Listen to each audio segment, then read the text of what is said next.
What's up, everybody? This is the Chicago Sports Talk, Michael. Back at it again with a Chicago Bears video. I just want to get into today's topic. If you are new to the channel and you stumble across this video, hit the big red subscribe button, hit the bell notifications. I'm sorry if I feel a little bit irritated because I have a fucking headache. But the topic is why the expectations are high on Caleb Williams. Why are people like Colin Coward, Nick Wright, Chicago Sports Talk Michael, aka me? There are a lot of people expecting Caleb Williams to take the Bears to the playoffs. One in particular, Nick Wright, predicting that the Bears will make the Super Bowl in Caleb Williams' first year. So the question is why? Well, let me tell you something.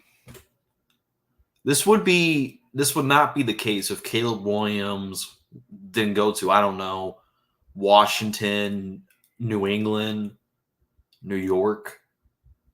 Do you want to know what the Chicago Bears have that those teams that I just said don't? They have a team built for that quarterback. They have a coach that has the defense up and running. They don't play a divisional opponent until week 11, and they don't play a real defense until November 27th.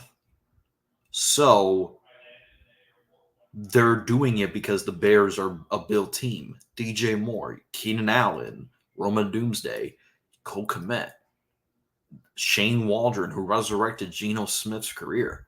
That's why the expectations are high on Caleb to do well in his first season. You talk to many analysts, they're expecting Caleb to be a total game changer for the Chicago Bears.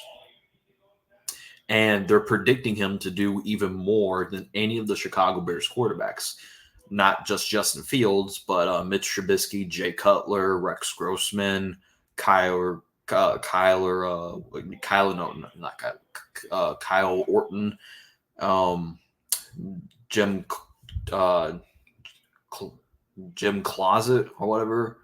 It's but it was just like the Bears quarterback history has been so bad. They're projecting him to be better than Caleb Williams to do what the other quarterbacks couldn't and bring this franchise back to into relevance. Everyone calls us the Bears have been the laughing stock for our entire existence. And the one thing that they can never develop is the quarterback.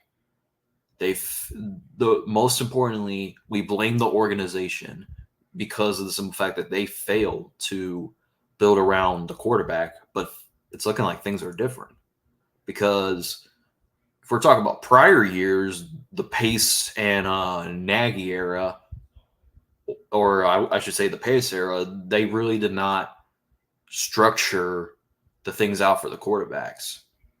They basically the Bears went on a downfall after the firing of Lovie Smith back in 2010 after a 10-6 season.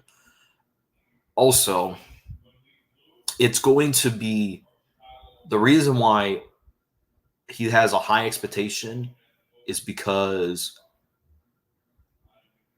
with the 17 games, if fully healthy, they're expecting Caleb Williams to break every single Chicago Bears record. And the bar is so low, it's not even funny. 11 touchdowns and 2,000 and something passing yards. That's the all-time passing yards for the Chicago Bears and the all-time passing touchdowns. They're projecting Caleb to throw over 4,000 yards if he stays healthy.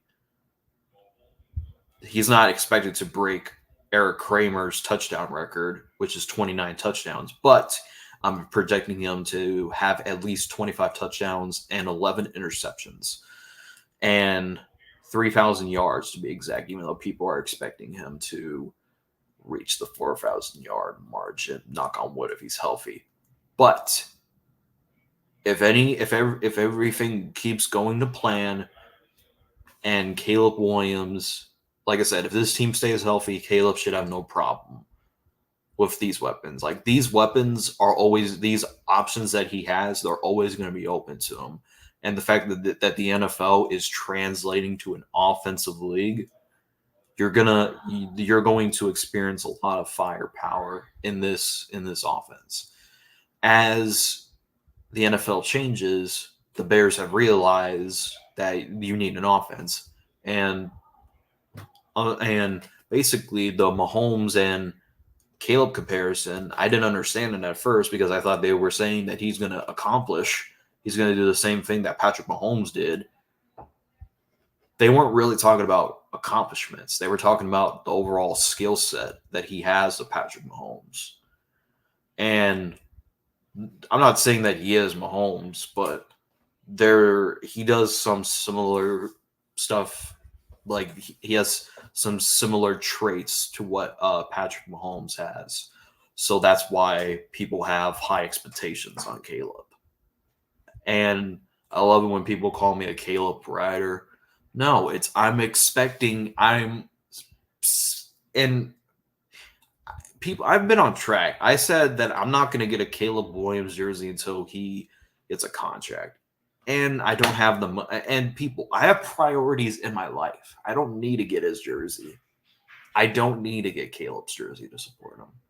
I'll support him on the field. But at the same time, I'm not gonna, be the one that says that he's gonna throw for 30. He's gonna break Herbert's record like people are predicting. Like I said, it's just like people want me to be a part of this kid. Like, I don't have to be doing it. I don't have to get his jersey. It is what it is. What you think? At the end of the day, my point of saying Caleb is going to do good is the part of the position that he's being put in. This was going to be the expectation, and I've said it a million times, this was going to be the expectation no matter who was the quarterback, to take this team to the playoffs, regardless if the quarterback was a rookie or not. So that's why the expectations are high on Caleb. And it's up to Caleb. It's up to Caleb to live up to the expectations, to be the final missing piece, to be the quarterback that the Bears have been looking forward to for a very long time. And the, quote, last chance the Bears have ever having a successful quarterback. So anyways, that's my thoughts about why the expectations are high on Caleb. Let me know in the comment section down below if I'm saying something that is missing. As always, thanks for watching, and bear down.